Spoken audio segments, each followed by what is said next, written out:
Okay, we're gonna get started. So, the title of this panel is actually a trick question because we already know that academia is dead. It's so sad, we know.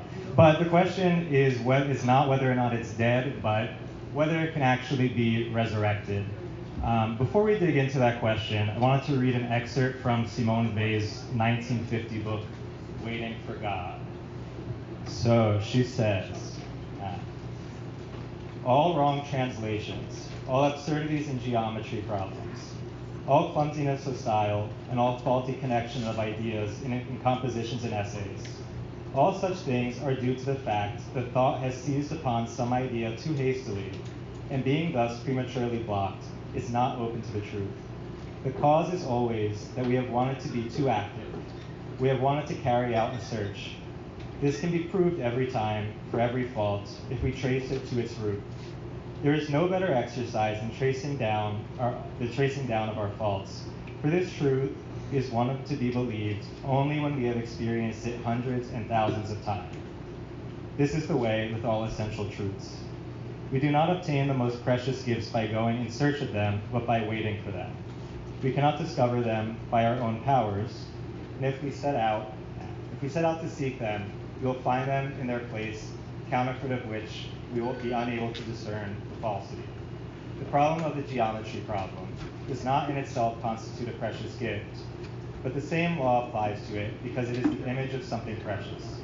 Being a little fragment of a particular truth, it is a pure image of the unique, eternal, and living truth. The very truth that once in a human voice declared, I am the truth. Every school exercise, thought up in this way, is like a sacrament. So, it's our hope that examining the current state of academia, with all of its pitfalls, all of its errors, we can identify where there might be potential hope for the future. So we're joined by Casey Johnson, who is a professor of history at the CUNY Grad Center and at Brooklyn College, Hamilton Craig, who's pursuing a doctorate in history at the Grad Center, and Jonah Howell, who's also pursuing his doctorate in English literature, and is an adjunct at Hunter College. So first of all, we have CUNY repping hard tonight. Who else is from CUNY? Any CUNY people? Okay, not very enthusiastic. I guess it's actually dead there. What about the Fordham people? I know we have Fordham people. They're a little more proud than you guys. It's private school money. St. John's, any Johnnies? No, nobody came from St. John's. They're not relevant.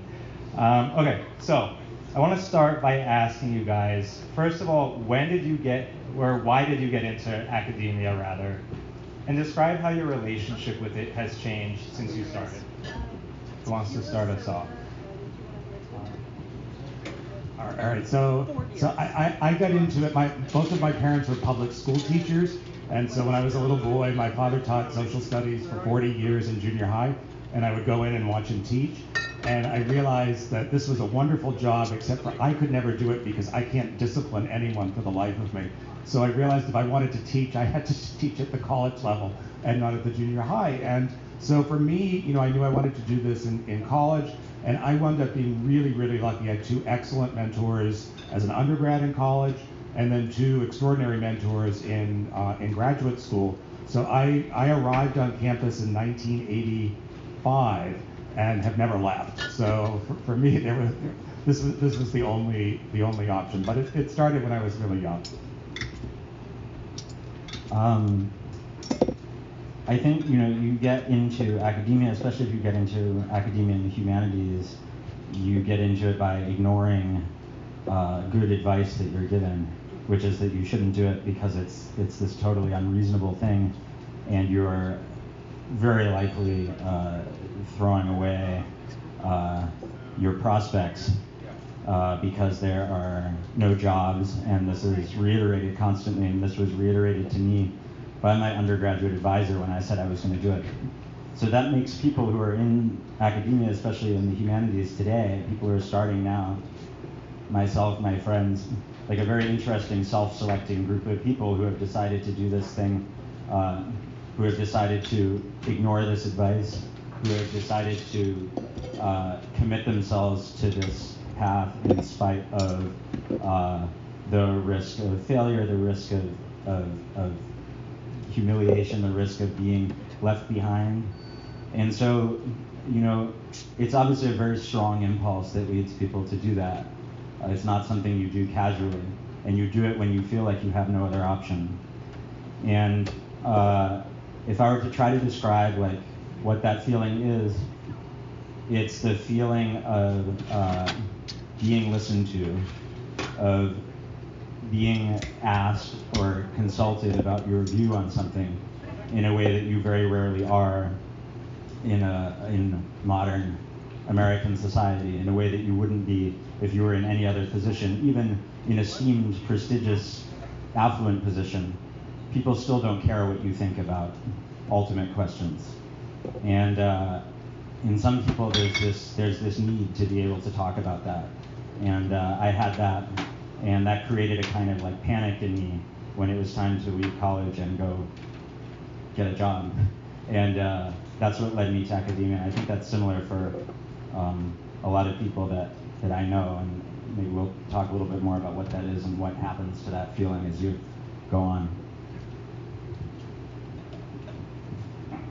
So Hamilton just wrote an essay on exactly that idea, like fleshing it out for the Cracks and FOMO Substack, which is very admirably nuanced.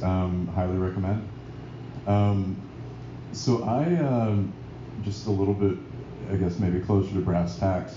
So after I got out of an undergrad program in like a particularly quantitative type of linguistics, I had no idea what to do with it. So I went back to what I'd been doing before college, which is like moving furniture and being a part-time farmhand, and like occasionally strength training cricket players, and realized that if I was going to make zero money, I should probably make zero money in a way that didn't destroy my body and that would at least give me health insurance benefits. So after another year of manual labor, I applied to a grad school. So just briefly, I'll say about myself. I very briefly considered doing a grad program like 5 years ago. Got rejected from every program. Turned out to be a divine grace in the end, I realized. Because number one, I'm too lazy to actually go through a whole grad program.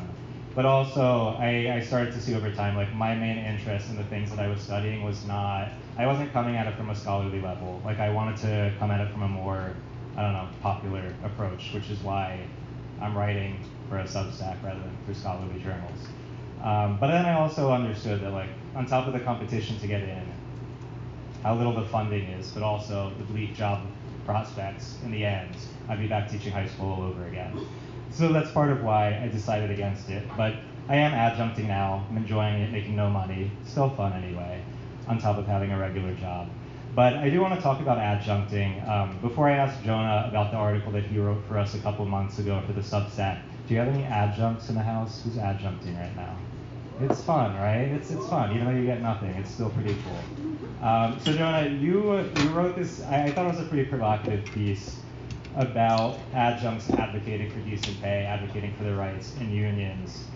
And you kind of pushed back, asking, how realistic is this? Can you reiterate your argument and what you were trying to get across in that piece? Yeah, so, in my own head, I didn't feel like it was pushed back, but rather just saying that, I appreciate what, we've had, y'all probably heard about this, tons of, like, reasonably successful adjunct union strikes and things like that over the last few years. I mean, there was one at the New School just very recently, Columbia a couple of years ago, all of which have resulted in, contract improvements, things like that, which I think is great. But my own position on it is, that I don't expect working for a university to, support me financially in a total way. Like I got into being an adjunct professor because you don't have to go to all the department meetings, you don't have to do all the paperwork, and you just get to go in and teach a bunch of 18-year-olds how to, read literature better, which is extremely rewarding on its own. And then it gives you like a very small base salary and the security of, having, not having to go into debt to go to the doctor, so that you can work on your other side projects and not have to worry about whether they are as financially successful, so it gives you a bit more like creative freedom. And I, in the article I talked about, a few other adjuncts that I had spoken to who had a similar view of it, although most of the ones that I found who shared my perspective were quite a bit older. And so they had had a couple of careers beforehand and had some savings and didn't really have to worry about the type of stuff that Hamilton was mentioning, i.e. that to mention an academic job market is like talking about like the West African white rhino. It's something that used to exist and maybe somebody will find one someday. And so, there's no pushback. I think it is all well and good for, unions and other institutions like that to try and improve the, kind of our position in these institutions. But I also think that it's important to hold on to our right to think like people and not like institutions sometimes. And to be able to decide what works for us, even if it's not, in a more abstract level institutionally as it should be. Yeah, and again, Hamilton articulated this very well in his article this week.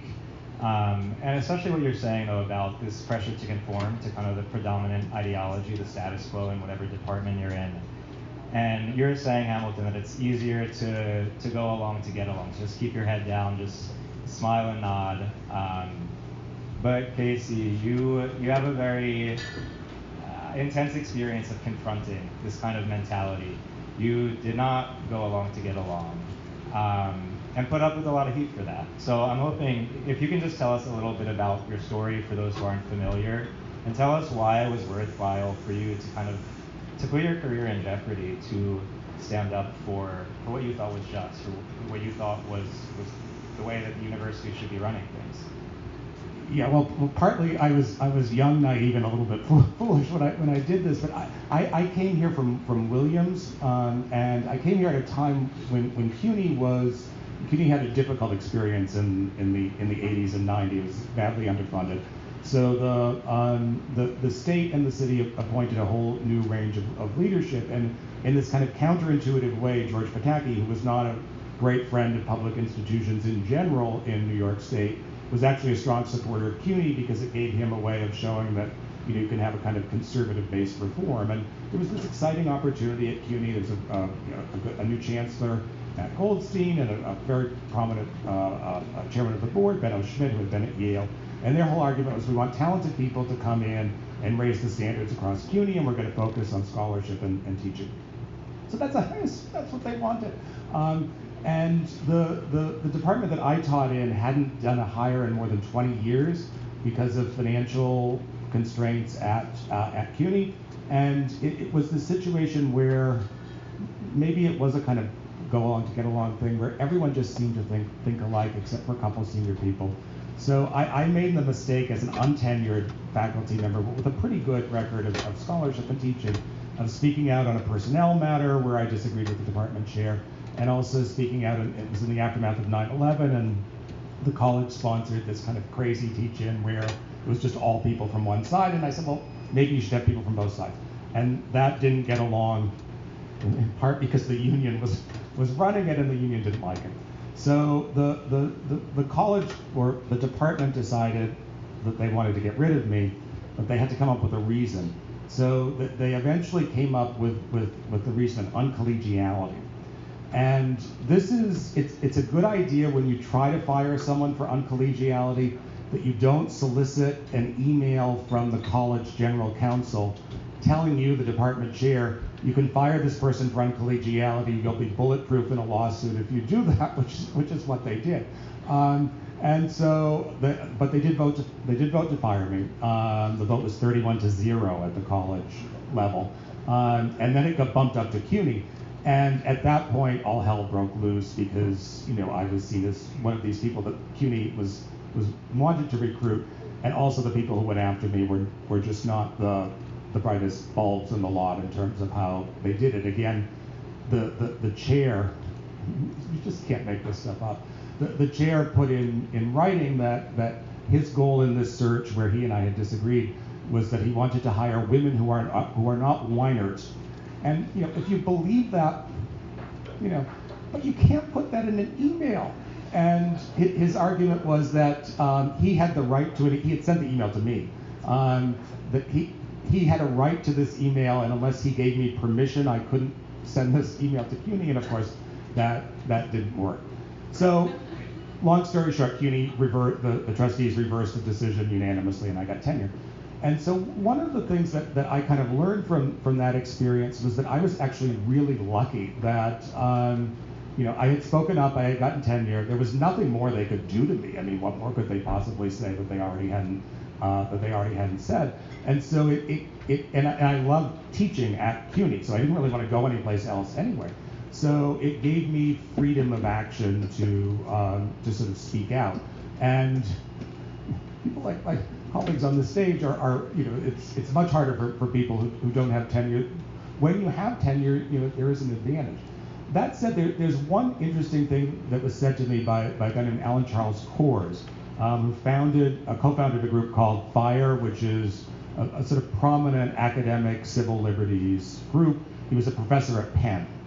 It's involved in this big scandal in the 1990s, defending a kid who was charged on kind of bogus speech charges. And Alan's argument was that tenure is a wonderful thing because it does provide, I'm a tenured professor at a public university. If I speak and they try to fire me, it's a First Amendment lawsuit that I'm going to win. But because there's this tendency to sort of smile and be nice in department meetings, if you wait 7 years where you just don't ever speak up as an untenured professor, you become conditioned never to speak up. And once you become conditioned never to speak up, then you just go through your entire career with never speaking up. So tenure can be a double-edged sword in that respect. In an ideal world, to me, the purpose of the academy is that it should be the one institution in American society where you're free to voice unpopular ideas without the danger of being fired. Because after all, we don't get paid a ton. But the expectation is that this is part of our job. And I'm not sure that's any longer the view of the academy in a lot of places, but at least for me, because of the very weird way in which I got tenure, I think I had opportunities that probably other people didn't have.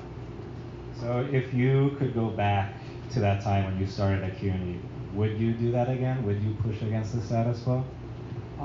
I probably would, because I've actually really enjoyed my career since, and I think it does conform to Alan's remarks. But it was a 1.5 year experience. It was frightening because there were times where I thought I was actually going to lose, and so I'm not sure I would want to go through that 1.5 years again. But knowing how it turned out, I kind of like how it turned out. Yeah, and the other side of this that Hamilton and I have spoken a lot about, and he wrote about in his piece, is especially when you're teaching history, this the imperative to try to stay objective, to kind of keep a neutral position as the person leading, facilitating the conversations, which is easier said than done, especially given the current environment that we're in academia. So I said that to you after I went to that presentation you gave at CUNY, but also like reading a lot of your articles, especially your stuff in Compact. You have a way of talking about political issues through this historical lens that is not overtly polemical, not overtly ideological. You kind of trust that if you convey the facts, they'll speak for themselves, and then people can draw their own conclusions, which is, I think, a sign of great respect to your readers and to your students, I imagine, to say that, I'm just going to show you what the history is. You decide what you're going to decide. How do you manage to maintain that kind of approach, again, given the kind of pressures within academia to take a position, to say the right thing? Yeah, well, for one thing, it's important to understand what the nature of that pressure is and how it presents itself to you, and how invisible it can be. Because most people are not cowardly or conformist or weak-willed or anything like that. I think most people have great resources of courage and honesty, but the difficulty is when you're confronted with power that you don't recognize. And a lot of it is this very soft power. That collegiality is a really good word for this. It's a vibe, it's a feeling. It's when you get the feeling that you've said something and you understand that it's not being taken up approvingly by the people you're talking to. It's when you might receive feedback that you have a point, but was this really the right time to say that? Or somebody might get the wrong impression from you saying that. And it's all, unless you really screw up, it's all presented in a pretty friendly way. And if you don't recognize this, and if you don't recognize it as power, which that is being exercised against you, not even necessarily by any single will or agent, but a power that everyone is sort of exercising against themselves, then it's very hard to resist it. So like the first thing to do is to be aware, to be conscious, and to notice what's happening in your own mind and what's happening in your own emotions when you're in this dense, social, collegial environment and you have this tremendous impulse to get along with people. And you also have this impulse that I was kind of talking about earlier, this desire to be heard and to be thought of, has a good side and a bad side. And like the good side is that maybe there's some intrinsic bliss in like having conversations. But there's also, people crave status and they crave recognition. And there's a kind of official imprimatur that you're given very conditionally and in a very limited way, but nevertheless, when you even enter a PhD program, you become one of the people who's like, there's some kind of institutional recognition that you are one of the people who has the right to like speak about things, and like your ideas will be respected and listened to. And you can get very, very attached to that. And you can be very afraid of having that withdrawn when you feel that being withdrawn, especially if you're not confident in yourself, if you feel like maybe you don't really belong there, maybe you shouldn't have actually gotten in. And so that kind of fear is with you all the time. And what you do is you recognize that, and then you also recognize that you actually have an incredible amount of real freedom, because the fact is that the university is not actually a literal tyranny, As for getting a job, that's a different question. Maybe we can get to that later. But you can have very unpopular opinions. You can get into difficult conversations, and you will not lose your position as a graduate student teacher. You will not lose your funding. You will not lose your ability to attend classes. And the only thing you might lose is that the vibe might shift in a way that's uncomfortable for you. And you have to like embrace the discomfort and get used to it, because there's no point in being there if you're reading from a script. That's not, that's miserable. So that's what I would say. Yeah, and it's interesting what you're saying about this need as, especially when you're in the classroom as a professor, to be aware of what's going on emotionally in you. The insecurities that might incline you to kind of project your angle onto the students, to present it as if this is objective truth, that these are facts. And it makes me think of the essay that you quoted by Jordan Castro in Compact about right speak, as he calls it. Yeah, I mean, you can explain it, but basically it was interesting how Jordan captured that a lot of, particularly older professors who have this kind of need to get approval from their students, finish every sentence they say with right, as if trying to say like, you approve of what I'm saying, right? I'm right, right? But again, like coming out of this place of not really understanding your role, your vocation as the educator. So can you just say a couple things about what you saw in this whole right speak thing? Yeah, I mean, the literal thing is something I recognize a lot, that people say right at the end of a sentence. He described, he talks about this, that I think he gives an example of how he was introduced to the opening of Anna Karenina, where the professor was like, all happy families are right alike, right? But in the same way, whatever, how does it go? But all unhappy families are different, right? I messed it up, but I wouldn't have gotten the confirmation from the students that I was getting it right. But this impulse to interject this need for affirmation at every moment, which he says is a reflex, it's unconscious, that comes from feeling like you need to constantly read the room, that you need to constantly scan for assent and agreement, because you always might be stepping in it. You might always run the risk of being uncollegial, saying the wrong thing at the wrong time, and being punished by some withdrawal of this recognition of you as part of a fellowship that you're very anxious to belong to. And it's not just literally that vocal tick, but it comes out in all kinds of ways, and I have not been innocent of it. I've felt that in myself all the time, but it's awareness, consciousness, recognizing that this is a problem, recognizing that this isn't something you want to happen to you in your mind, what you described, that you could end up ready to receive your tenure with having been, like, in some very subtle but very real way, like, lobotomized, is actually like a very serious fate to befall a person who cares a lot about thinking. And so you have to keep that in your mind. Yeah, so now I kind of want to go into the changing structures of universities on the broader scale. I had written about my experience at St. John's. I was teaching at the Staten Island campus. Some people don't know it exists because it was so small. But that was kind of what drew me to it in the beginning, the fact that it had this communal charm, that everybody knew each other, that, like, the students actually wanted to be there because they felt like they belonged to something. It wasn't just like they're going to class just so they can get their grade, get their degree, and move on.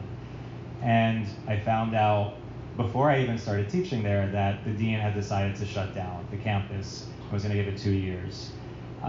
So I taught there for the 2 years, and it just, I don't know, it was honestly one of the most challenging things for me in my life, probably, because I saw something that was so beautiful and attractive, and then I just wonder why, when you have something like that's so great, why not work to preserve it? Why just get rid of it because low enrollment, which we all knew was not what was going on. Clearly the university wanted to condense everything into the main Queens campus for the sake of, this kind of corporate mentality, wanting to consolidate to save money, to streamline, which, sure, it makes things more efficient, sure, you save money, but if this is what we idealize, the big bureaucratic university, like, we lose sight of the fact that students also need community. They also need to belong and feel like they're known, which is possible in a large campus, but it's much more difficult. And I want to get into the kind of like corporatization in a second, but first I wanted to cite, when I was interviewing people for this article, a lot of people kept saying to me, the enrollment cliff is coming, 2025, 2026. The number of 18-year-olds is going to drop next year because of declining birth rates. And they kept saying, clearly this is going to impact smaller universities more than anything, but even the large universities, the state universities, are going to be struggling because they're going to have less money coming in. They're going to have less need for professors. So I'm just curious, with that in mind, that within the next academic year, we are going to see this decline in enrollment.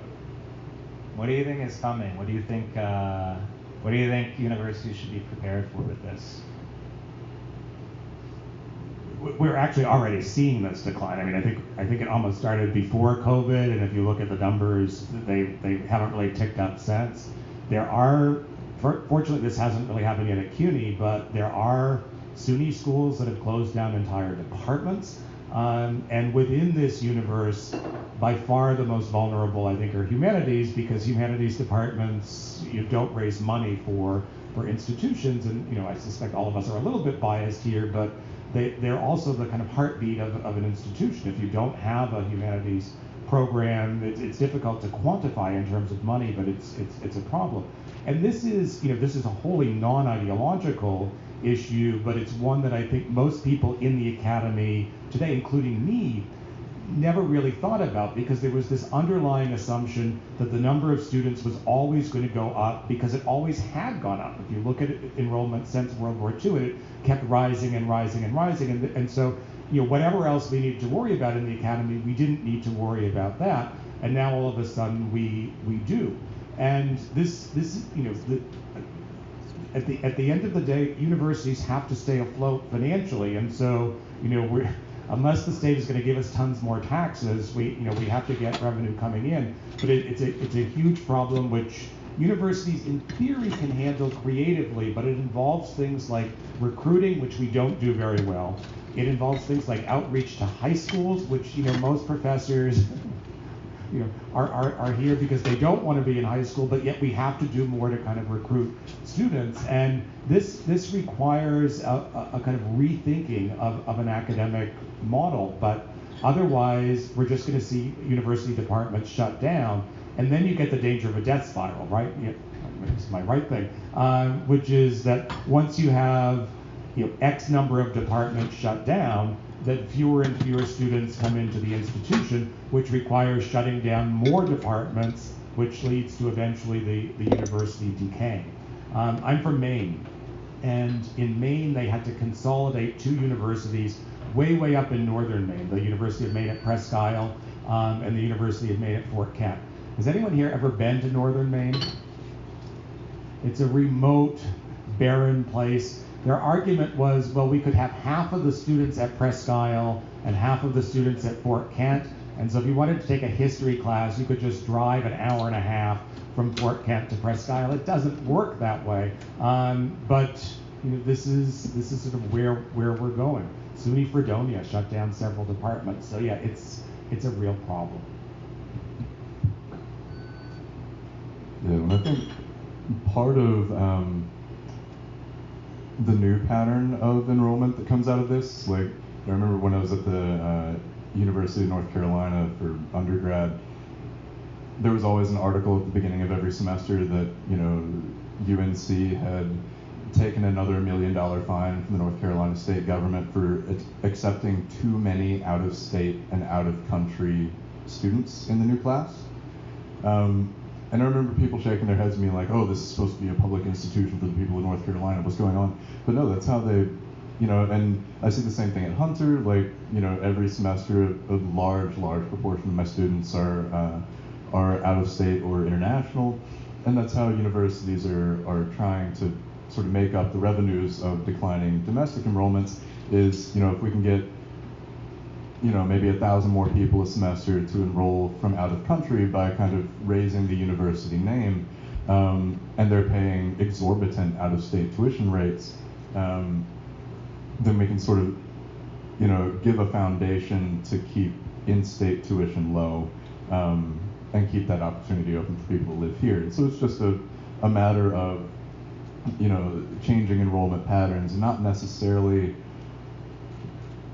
predictably declining enrollments. Maybe we have less 18-year-olds, but we also have, an ever-increasing complexification of each field, so that, universities used to just be to service aristocrats and prepare them to be like really good at dinner party talk. Whereas now, like, people need a 4-year degree to do like basic, like lab tech stuff. And so every year you have people who, more and more people who have to enroll, and more jobs that require enrollment. So you get, like, I'm teaching an intro class, but my students are getting, on average, older and older because they realize they need to go back to school if they want their careers to keep going. We're not any longer in the era in which you can, get a job on the bottom level of a company when you're 17 and then just kind of work your way up without a degree. So there are kind of ways that it'll fluctuate up and down, I think, and that it already is.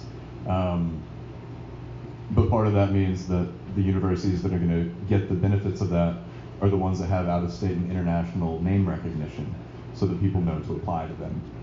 So a lot of smaller schools or schools that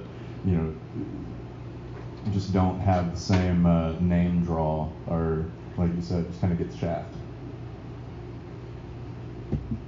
So I want to talk about what you said about college formerly being a place for aristocrats to go to get good at being at dinner parties.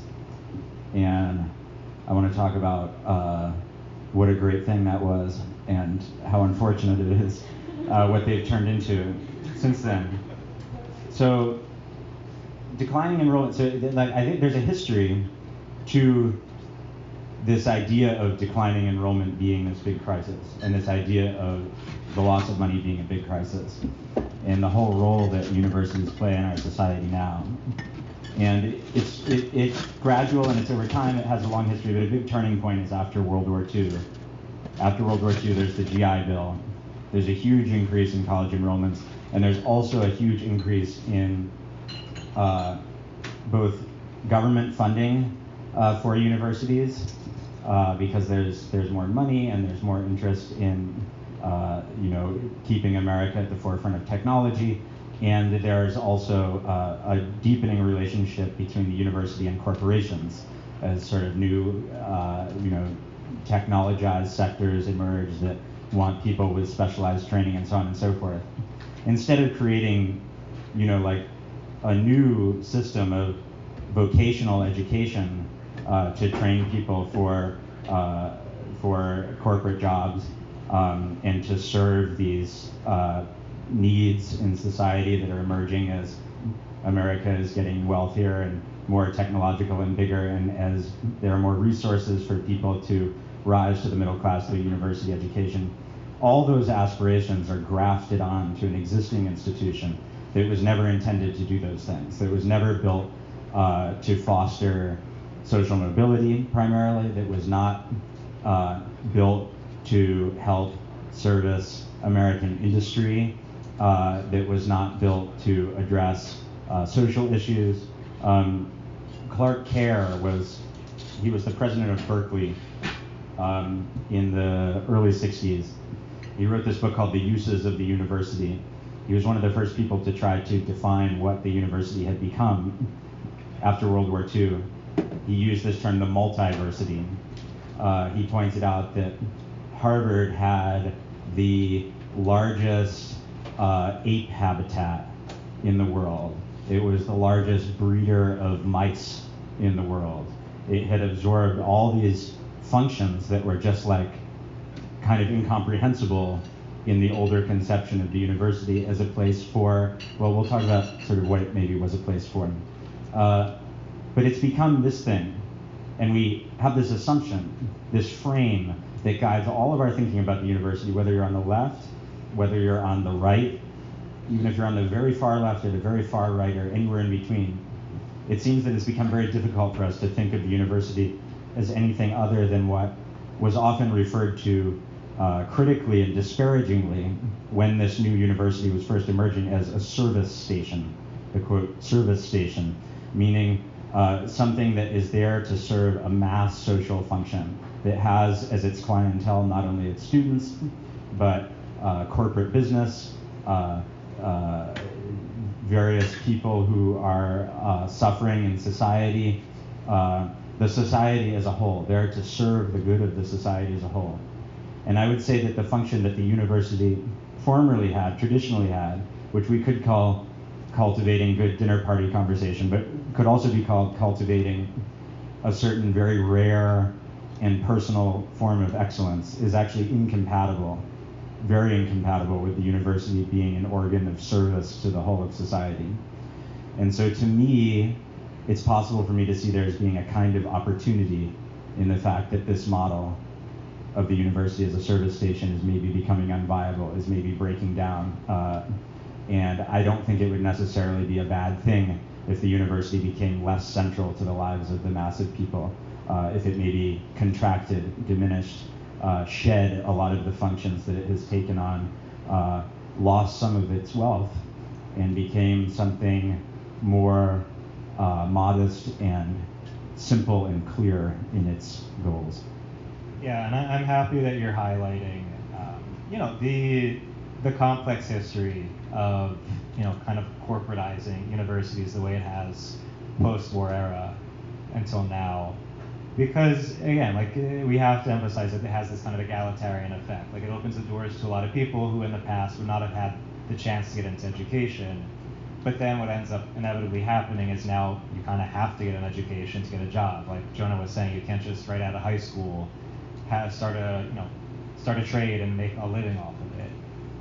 But then the result in the university, as much as it kind of opens more doors, is what I'm seeing is that it hollows out the content. We kind of lose sight of the ideal, to quote Newman, the ideal of the university.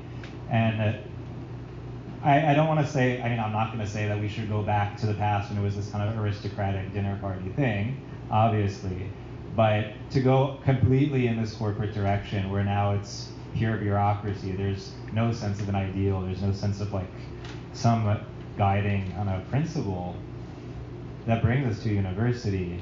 I mean, I see the effects not just in terms of like the way that universities are run, the rising prices of tuition, but I see it in the disillusionment of students. I mean, I can't tell you how many students have told me how much they feel like their classes are total BS, that it's a waste of time. Like my brother who's here calls me a lot, telling me like some of his professors are just full of shit. They're just running their mouths, talking about nothing. The content is, has no substance.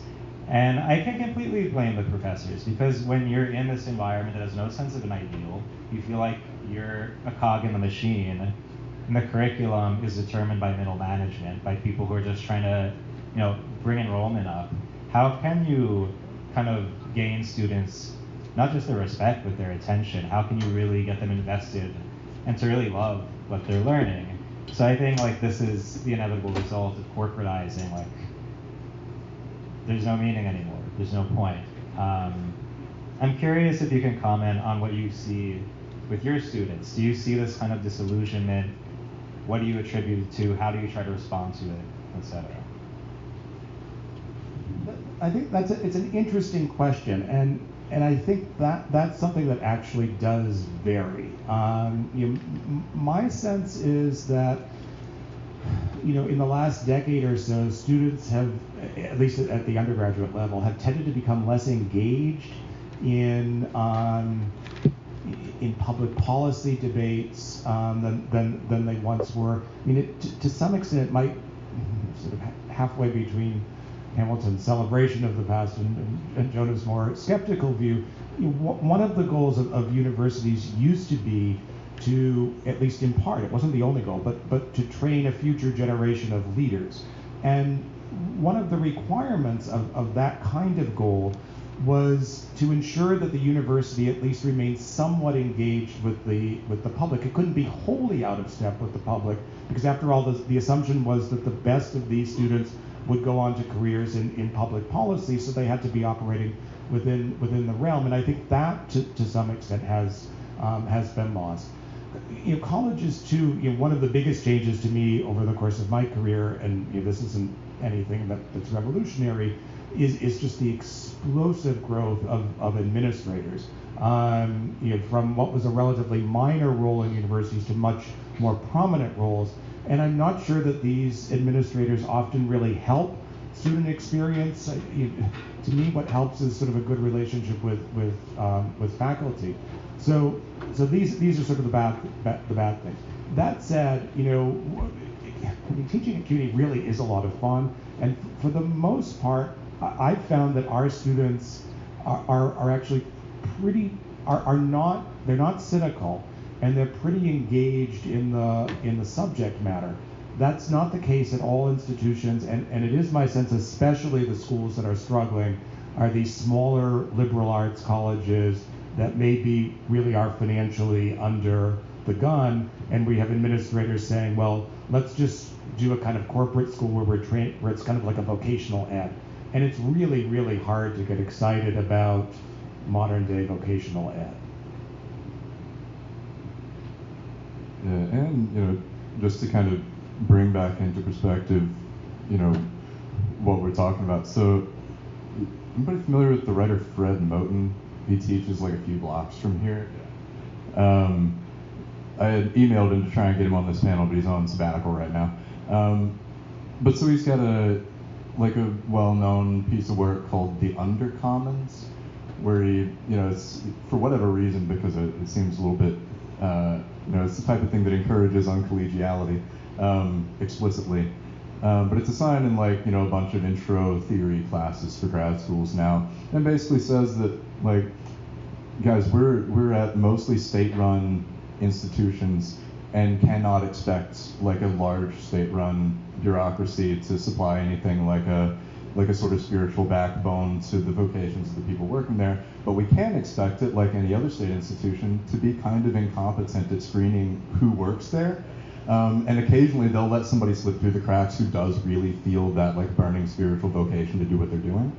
And then those people will find each other and form a sort of what he calls the undercommons of the university. This group of people who, will be able to sniff each other out like they're magnetized, and really, create something that to them and to their students is of value out of their material.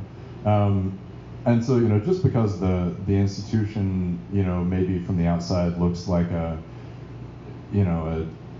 dentist's office waiting room, or like a, empty BlackRock consulting complex, and maybe is run by the same people that run those, that doesn't mean that all of the different variegations inside of the university are exactly that way. And it also, we've talked a bit about the sort of the changing functions of the university, and also the changing like types of speech that seem to be available to people at various points in the tenured or non-tenured tracks. To be a bit more optimistic about the complete lack of job market for this stuff is, if you don't ever think you're going to have to apply for tenure, then you don't have to worry about what you say, because you're not going to have to answer for it in front of the tenure committee. So there are benefits to these things also. And what we can do is, we can sort of define what the institution might be and what the various sort of sub-pockets and vesicles in that institution might look like. But to, every change is not a crisis. It's just another thing to be, reacted to on its own terms, rather than wishing it were different. So yeah, that is the idea of the undercommons is very, that's a very powerful idea. It's my first time hearing about that. That's great. I definitely am always looking for that, and I always encourage everybody else to look for that. And there is this way in which I think there is like a university within the university that maybe will still exist no matter what else is pared away. There are these people who really can't be anywhere else, who really do have this vocation. Maybe you never know for sure if you have it, but one way of knowing is what you're willing to risk and what you're willing to sacrifice. The ideal of the university in the old days, to some extent, and its association with aristocracy, is that it is a space that is apart from the demands of ordinary society. So in a democratic society, it's a surviving aristocratic institution that hopes to preserve some of the independence, some measure of independence from mass opinion, which is a vital resource that is maybe more endangered in a democracy than anywhere else. And another kind of independence that was once considered pretty much indispensable for pursuing study was material independence, was wealth. And the reasons for that are obvious. And it's a deep-seated part of Western political theory that if you are without the means to sustain yourself, you are dependent on the people who have those means. So the mechanisms in intellectual life are: you need to compete for funding, you need to compete for grants, you need to write an application for a grant that's going to be attractive to the person who's issuing that grant, which everybody who's been in academia knows about this, knows about very much stifling your thoughts and your views and molding yourself to what this deep-pocketed person wants. Or contrarily, it means thinking like an institution, as you said, getting organized. And when you get organized in a union, you also lose something of yourself. You can't say anything you want suddenly if you are tied to a collective goal of, for instance, of raising your pay or securing more jobs. And a lot of my students, a lot of what the union at CUNY talks about is, for instance, how we have this great obligation to our students to ensure that the history program is expanded. And that's an article of faith that it would be difficult to question, because that is the moral basis for demanding more taxpayer money, more money from people to give us more jobs. But if I were to ask my students if they would prefer to have more history classes available, or if they would prefer some means by which they could be fast-tracked on their pre-med degree, I'm clear that they would choose, many of them would choose the latter.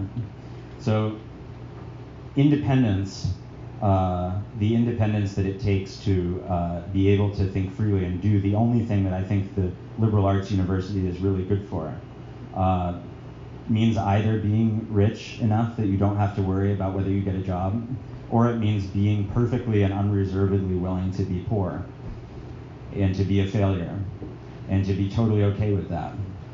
And that is also maybe approaches something like an aristocratic way of thinking, or we might hope that it does. And I see the undercommons. There's these people the people who would be here no matter what, the people who would give up anything, who are inflexible, and who have within them this kind of independence that withstands institutional pressures, institutional changes, material pressures. And I believe that we need to look for that. I see it in some of my students. I try to cultivate it in myself, and I try to, among my friends, we try to cultivate that in one another. And I think that rather than any form of organization or activism is the most powerful thing that we can do if we care about not letting academia, the valuable part of academia, die.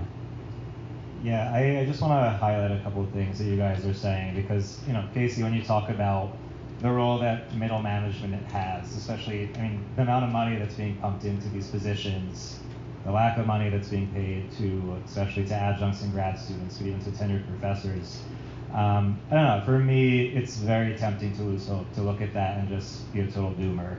And then you look at students who are using AI to write their papers, and it's like, how can I tell you that you should be taking your work seriously if we're pumping money into, again, a machine?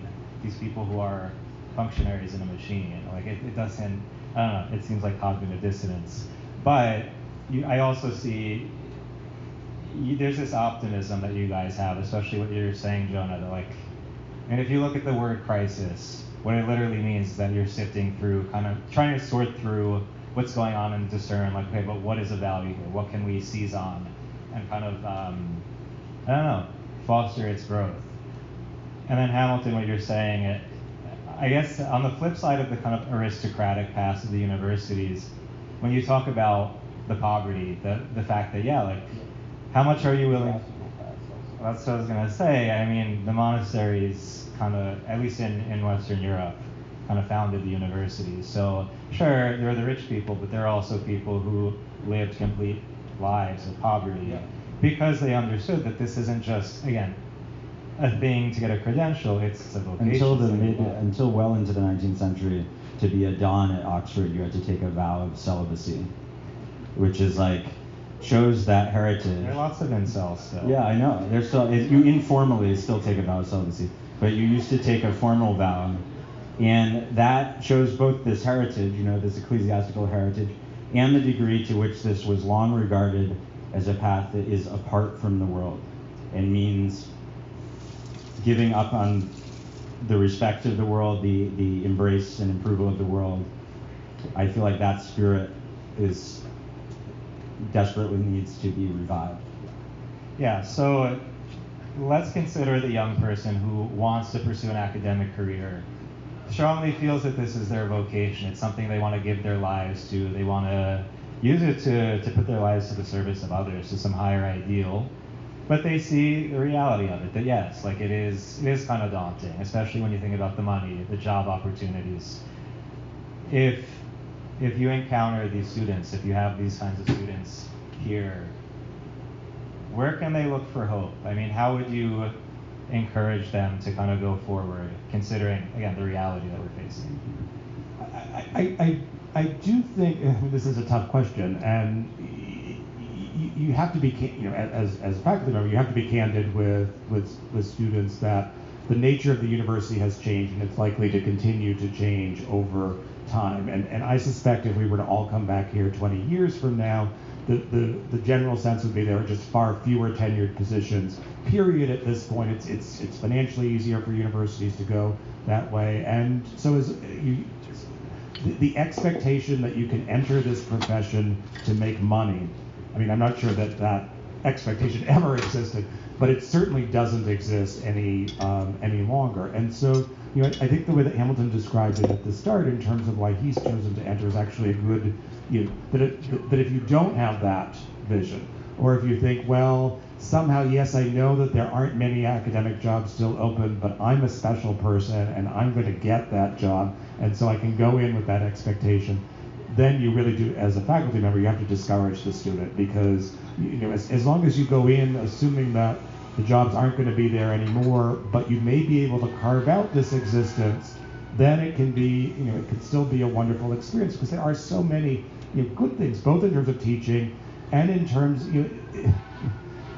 this is the only profession where you get to answer questions that you consider important, maybe that no one else considers important. It's your job to demonstrate why they are important, but no one is telling you what you have to think about or write about in an ideal form. And that is worth a lot. But if you're going into it assuming that you're going to be financially stable or job stable, that institution is gone, and I don't think it's ever coming back. Yeah, pretty much agree with everything there. I think it could be valuable to zero in on, you said if you have a student come to you and ask this question and they affirm that they have a vocation for it.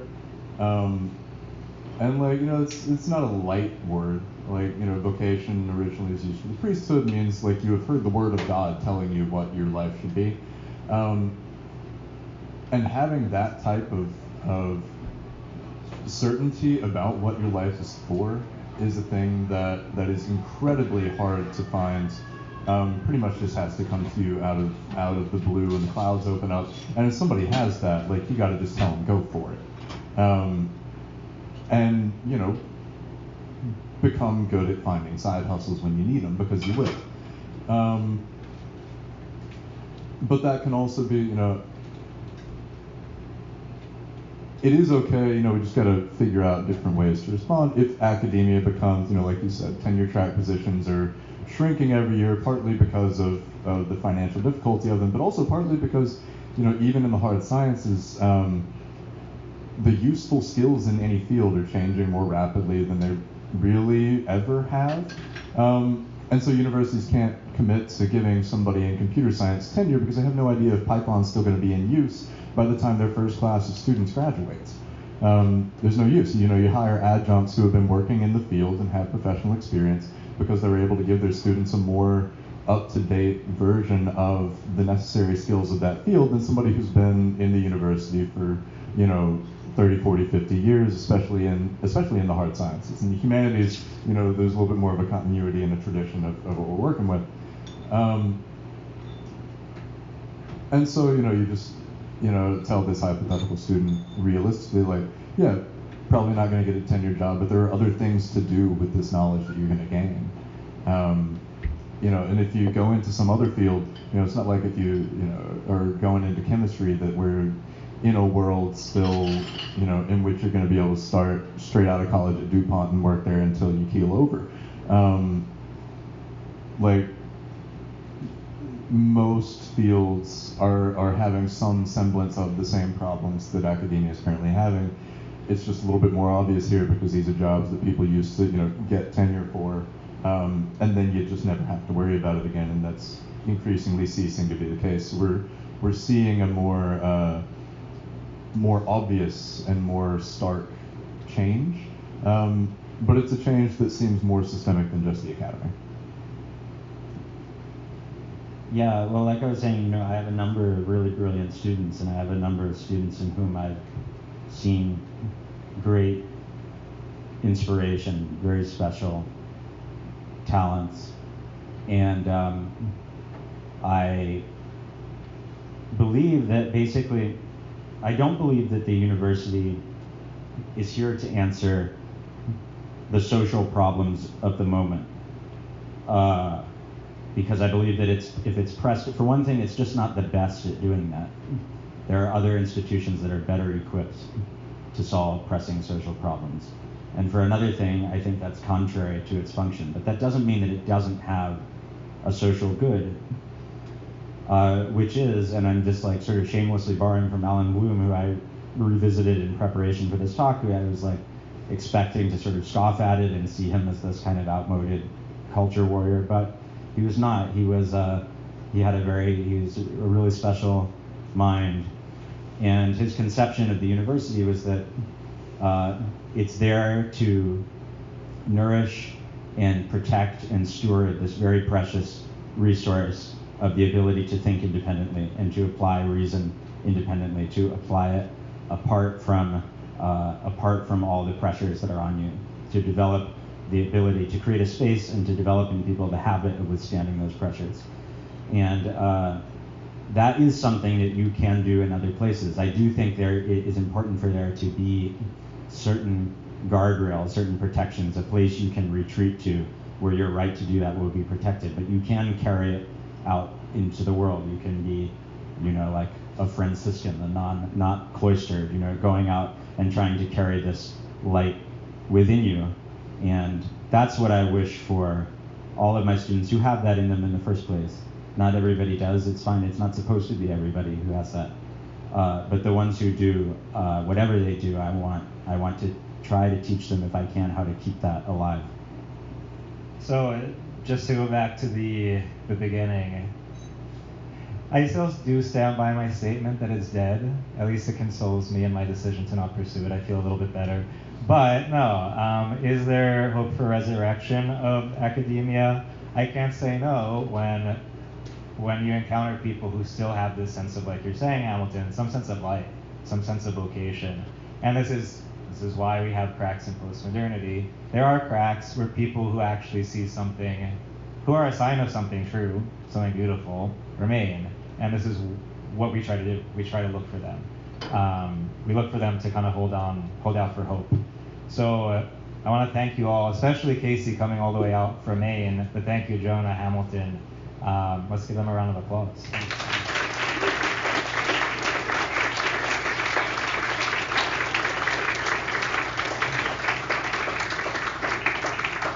All right, so before we go, just wanted to point out we have our sponsor, Masa, the tortilla chips, seed oil free, very based. We have chips, take the chips. We also have the discount cards if you want to buy some for yourselves. We also, some of the tables have the little Cracks and Pomo stickers, take them with you. Let's thank KGB for welcoming us to their new space, this very cool space. So go ahead, buy a drink, talk. If you don't subscribe to the Substack, please do so you can read more pieces like theirs. But thank you for coming out.